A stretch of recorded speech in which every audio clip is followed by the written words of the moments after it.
Good morning বন্ধুরা, কেমন আছো তোমরা? আমাকে জানিও। আর আমি তো খুবই ভালো আছি।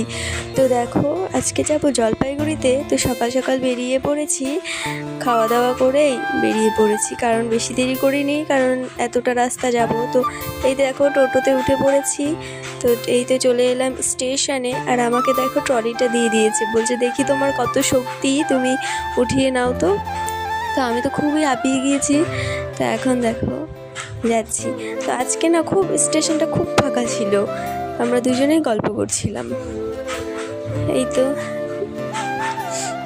দেখো, আর আমার খুব জল চেষ্টা লেগে গেছিলো, তাই বললাম যে একটা জলের বোতল নিয়ে এসো।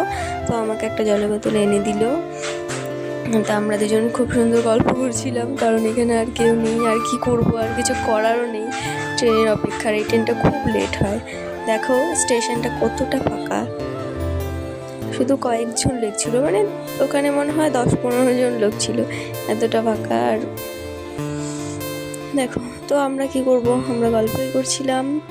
এই তো ট্রেন চলে এলো, ট্রেনে উঠে পড়লাম। আজকে ট্রেনটা না এতটা ভিড় ছিল, দেখো আমরা, ট্রেনটা খুব ভিড় ছিল, বসারই জায়গা ছিল না, আমরা তো দাঁড়িয়ে যাচ্ছিলাম। এই দেখো সবাই নিচে বসে পড়েছে।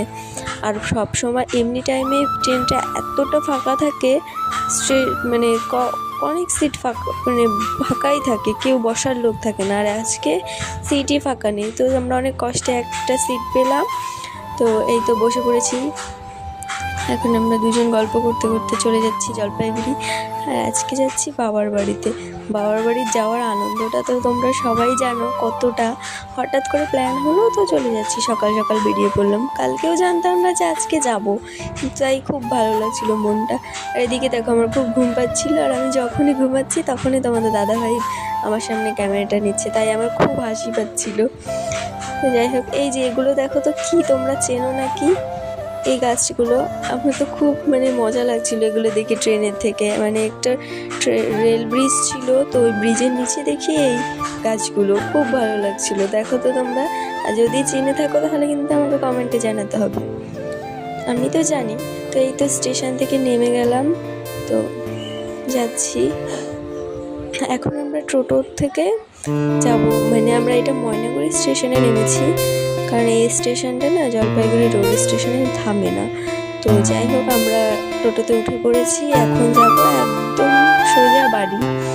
তো আমার খুব মনটা খুব ভালো লাগছিল। আর বাবা মা তো বারবারই ফোন করছিল যে কত দূর আছিস, কত দূর আছিস, আর কতক্ষণ লাগবে। এই যে আর কিছুটা রাস্তা, এই যে আমাদের তিস্তা ব্রিজ। আজকে এই পর্যন্তই।